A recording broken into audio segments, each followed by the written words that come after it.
Let's continue our session, and let me introduce the next speaker. It's Yuri Nikolayevsky, La Trobe University, Melbourne, with the talk Geodesic Orbit Pseudo-Riemannian Nilmanifolds. Please. Thank you, Georgi, and huge thank you to organizers. Indeed, it's my pleasure and honor and privilege to participate in this conference, and I very much hope, as Sergey said in his opening address, that we'll all meet face to face very soon in the beautiful city of Odessa or in the beautiful city of Kiev. And so let me start with my talk, Geodesic Orbit Pseudo-Riemannian Nilmanifolds. And well, this is, to some extent, this is a report rather than like a proper talk, in the sense that the work is still in progress in some parts of it. And this is a joint effort, joint venture with all these people whose names you can see here: Joe Wolf, Jiki Chen, and Chaoxian Zhang. And so what is this all about? First of all, let me try to somehow explain the meaning of the words in the title, taking that maybe not all of us work with Riemannian geometry, Riemannian homogeneous geometry on the everyday basis. So geodesic orbit, what do we mean by this, geodesic orbit? Well, we have a definition on the next, the top of the next page, and the definition is this. You have your, say, Riemannian manifold. You have a point, you have a tangent vector, you have a geodesic, right? So you say that your manifold is geodesic orbit if every single geodesic of it is an orbit of a one-parameter group of isometries. Geodesic orbit. Example, baby example, Euclidean space, right? Geodesics are straight lines. Every straight line is an orbit of a one-parameter group of parallel translations. Spheres, of course, geodesics are great circles. Every geodesic is, of course, a one-parameter, an orbit of a one-parameter subgroup of rotation, right? More generally, the so-called symmetric spaces. And symmetric spaces, well, what is a symmetric space? One of maybe half a dozen equivalent definitions is this. You have, say, a Riemannian space, and at each point you have a reflection, geodesic reflection. You take any other point, join it with a geodesic to your fixed point, and then you continue the same geodesic by the same distance to the other side. This is a geodesic reflection. So if each of these reflections at each point, well, say locally defined, is an isometry, you have a symmetric space. Euclidean space is symmetric, spheres are symmetric, and there are some, well, finite number of series known, classified, very well known. Any such space is also a geodesic orbit. And at some point, people started asking, well, what are geodesic orbit spaces? Clearly, this is a very strong property, very strong condition, because if you take, suppose you have a geodesic orbit space, right? If you take any 2 points in your space, say 2 points nearby, you can join them by a geodesic, and from the geodesic orbit property, you can find an isometry which takes 1 point into another. And from this, you can deduce that your space is homogeneous, in the meaning that you have a huge isometry group.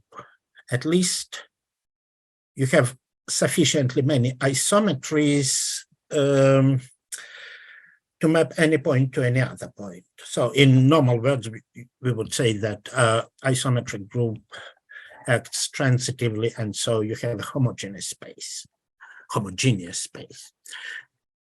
And let me also say that well, the definition is very geometric. Really, you do not need Riemannian manifold. You do not.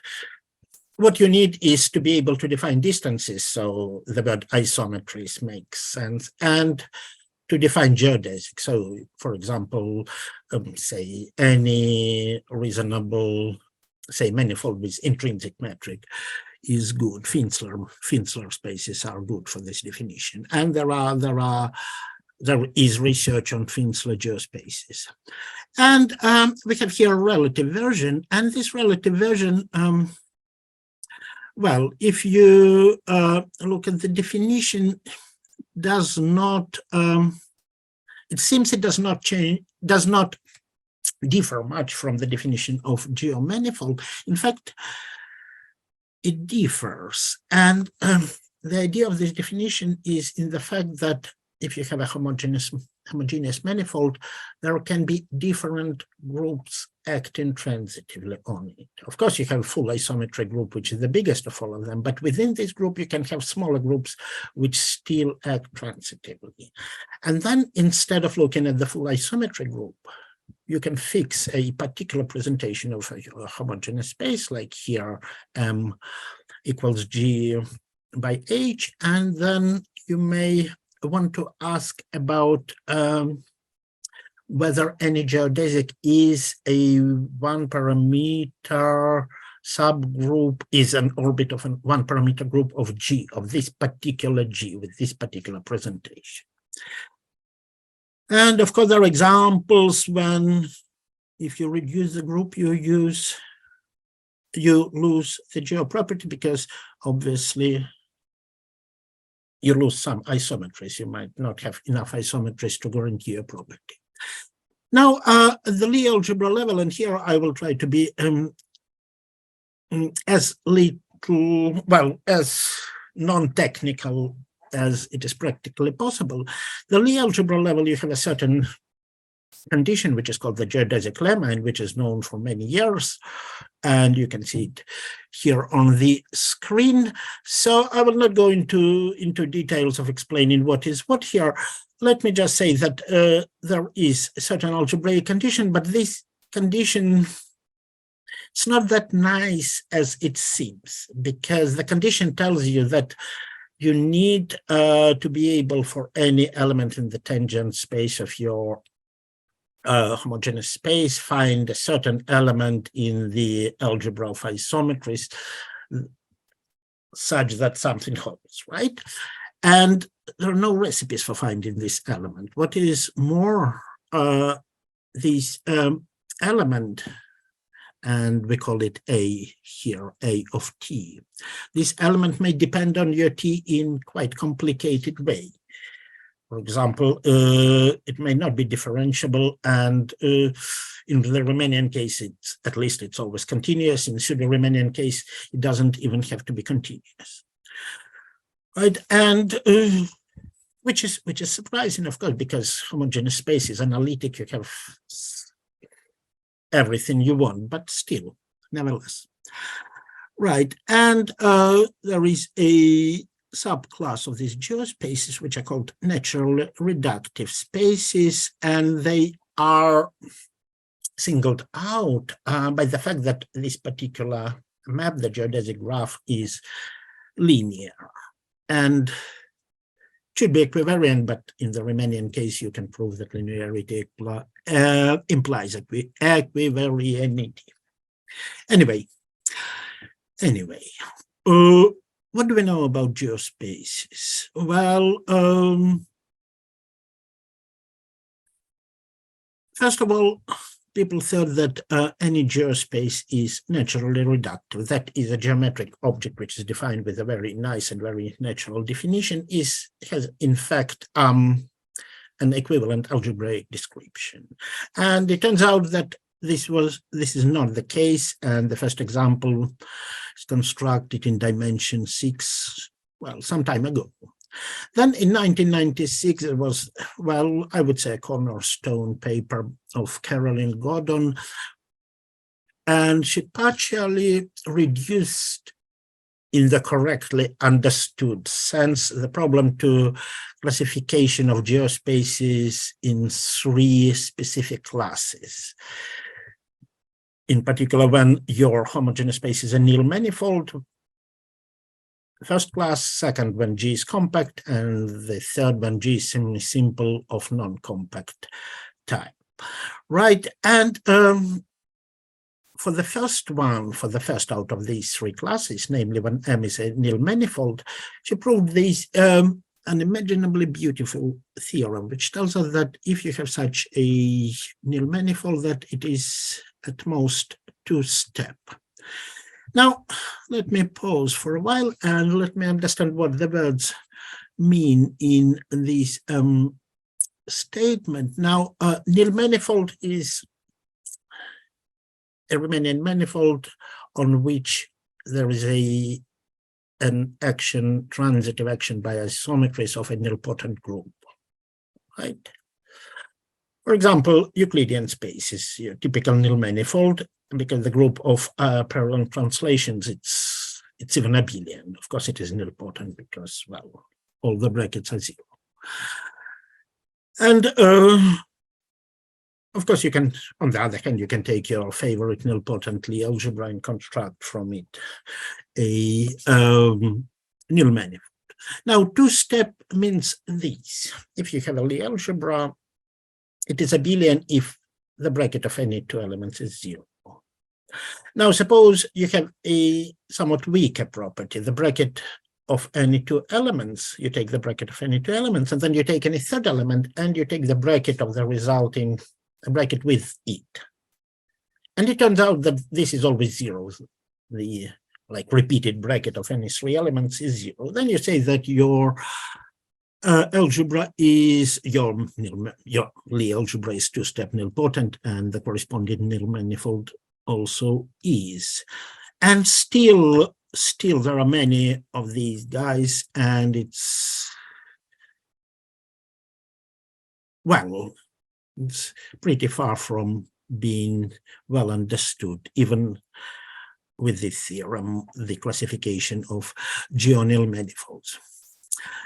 And the proof uses this another result, which is probably quite important in the area. It's one of the cornerstone results in the area, which is independently proved by these 2 guys. And well, you have a connected, you have a Riemannian nil manifold, you have a connected component, well, sorry, you have a Riemannian nil manifold, then the connected component of the identity acts simply transitively, and the full isometry group is a semi-direct product of N and H, where H is a group of all isometric automorphisms.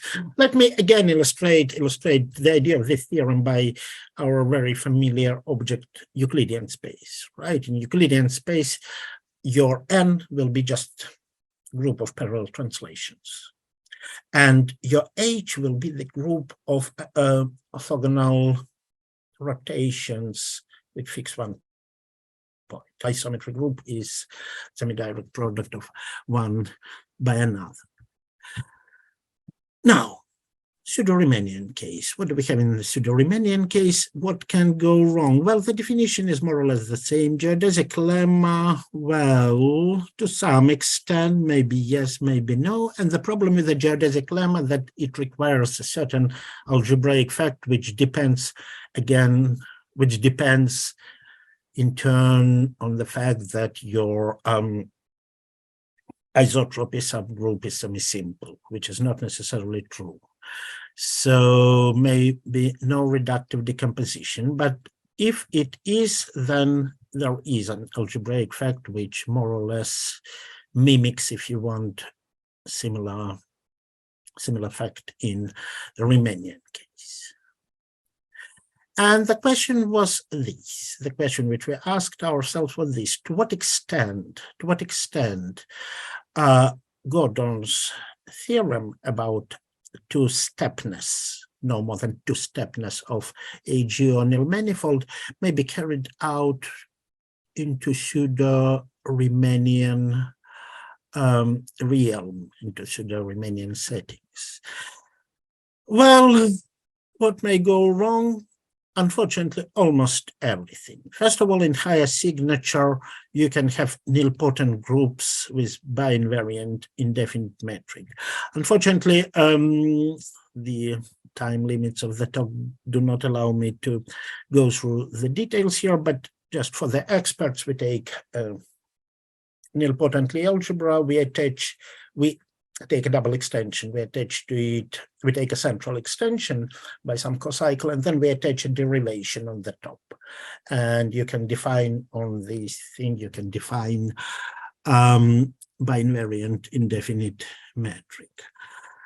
And second, the nil manifold can be non-reductive. We already very briefly discussed that. And even when reductive, the full group of isometries may be bigger than n semi-direct H.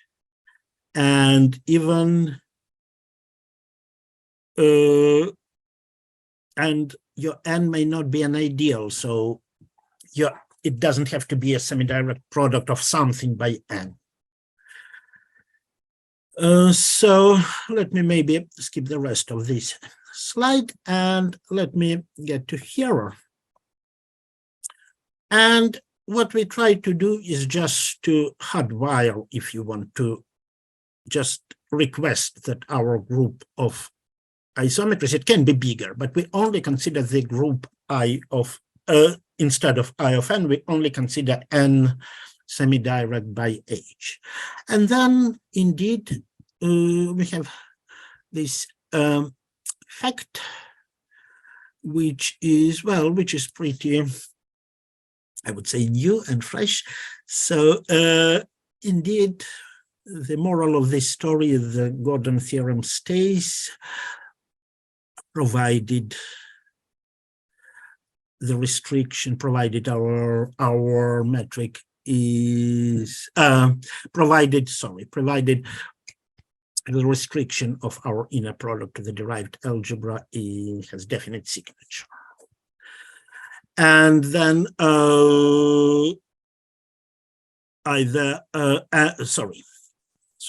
let me start from the start. Provided the restriction of the inner product to the derived algebra is non-degenerate, and then it doesn't have very large index. So it's either definite signature or it is Lorentz or trans-Lorentz signature. By trans-Lorentz, I mean index n-2, 2. And indeed, it turns out that this is pretty close to optimal. And by optimal here, I mean the index of the pseudo-Riemannian metric.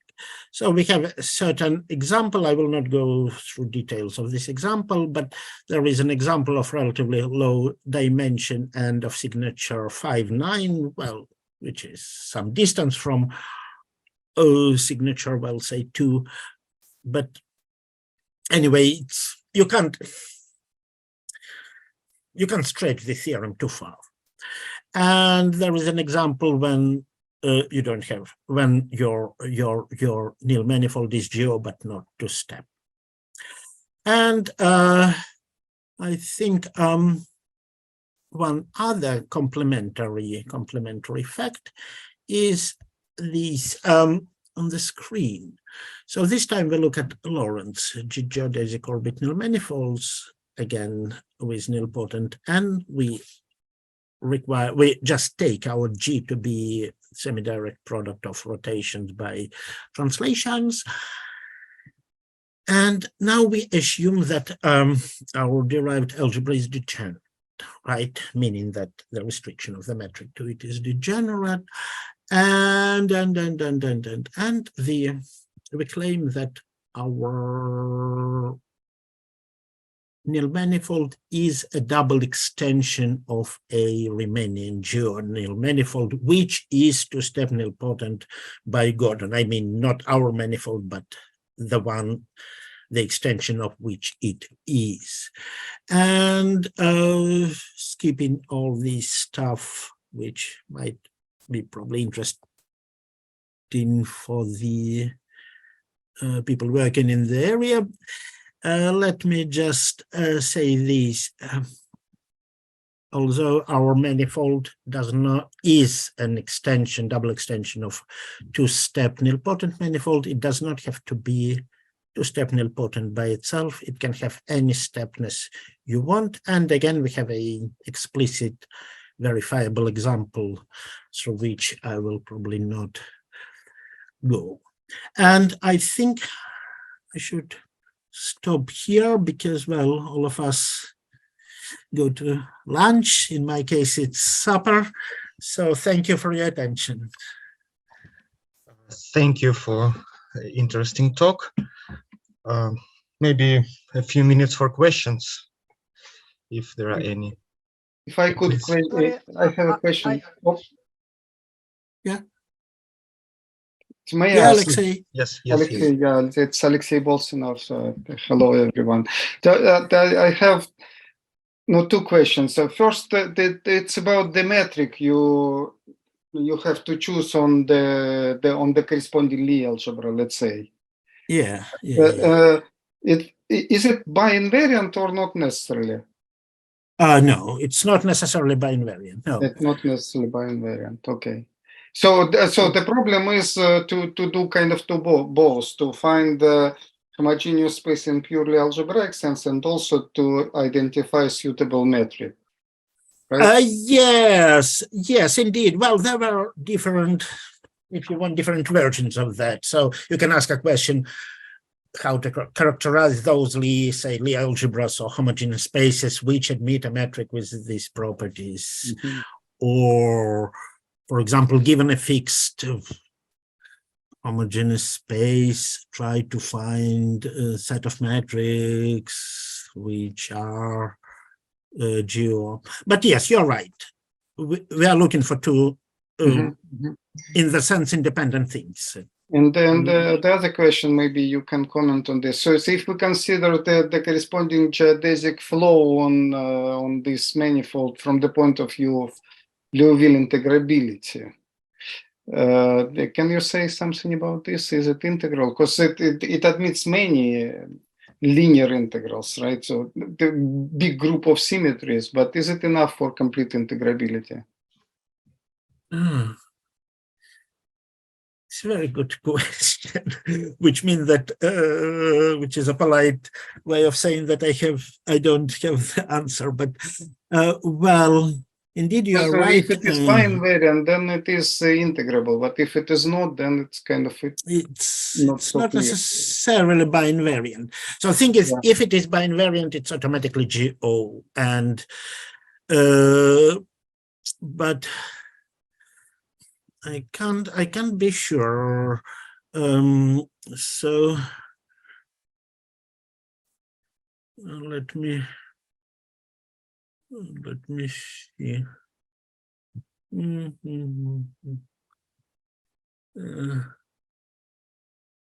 No, I can't be sure. It's not immediate, I'm afraid. Yeah, okay, thank you. Yeah, would be great to discuss this question further when we maybe meet sometime. Okay, and there is one more question. Yes. I would like to ask you about the other group. You considered only Lorentz group, but what about Poincare group? It is more general and more important for physicists. Maybe you can say something about it. Well, we don't go very far into generalizations here, and I agree with you. It's a really important group. So we go. We mostly consider Lorentz group, and we consider some results for just general pseudo Riemannian with arbitrary index. But really, the part of the talk, you remember at the start I said that it's a report rather than a presentation. The part of the talk which I didn't present is about index 2, but it looks that this activity, it has limited you cannot stretch it too far. So the good things start to break down when you consider non-Riemannian signature. And right, so I'm not sure I answered your question. Did I answer your question? Sorry, Tatiana? Okay, thank you for the question, for the answer on the question. Thank you, yes. Thank you. Okay, are there any more questions?